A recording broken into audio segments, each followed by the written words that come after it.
தன் மனைவி மற்றும் மகள் என குடும்பத்திற்காகவே வாழ்ந்த ஒரு அப்பாவின் பாசம் இன்று சட்டத்தின் முன்னால் தோற்றுப்போய் அவரை தள்ளியிருப்பது ஒட்டுமொத்த சமூகத்தின் மனசாட்சியையும் உலுக்கியுள்ளது. ரஞ்சிஷ் பேருந்து நடத்துனராக பணியாற்றி வந்தவர். தான் உயிருக்கு உயிராய் நேசித்த பெண்ணை திருமணம் செய்து ஒரு பெண் குழந்தைக்கு தந்தையானார். ஆனால் அந்த மகிழ்ச்சி நீண்ட காலம் நீடிக்கவில்லை. 2 ஆண்டுகளுக்கு பிறகு அவரது மனைவி ரஞ்சிஷையும் அவர்களது பிஞ்சு மகளையும் தவிக்க விட்டுவிட்டு வளைகுடா நாட்டிற்கு வேலைக்கு சென்றுள்ளார். அங்கு சென்ற இடத்தில் வேறொரு நபருடன் காதல் வயப்பட்ட அவர் தன் கணவனையும் குழந்தையையும் நிரந்தரமாக கைவிட்டார். அதன் பிறகு கடந்த 8 ஆண்டுகளுக்கு மேலாக ரஞ்சிஷ் தன் மகளை ஒரு தாயாகவும் தந்தையாகவும் இருந்து அரும்பாடுபட்டு வளர்த்தார்.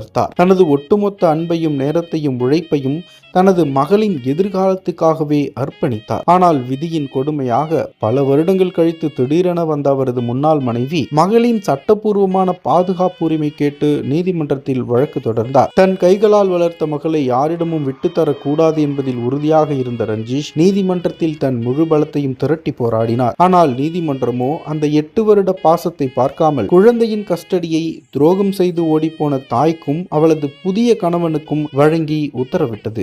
முதலில் தன் மனைவியை இழந்த ரஞ்சிஷ் தற்பொழுது இந்த சட்ட அமைப்பால் தன் உயிரான மகளையும் பறிகொடுத்தார். ஒட்டுமொத்தமாக உடைந்து போன அவர் தன் மகளை பிரிந்த ஏக்கத்தில் நீதி கிடைக்காத விரக்தியில் கொண்டார்.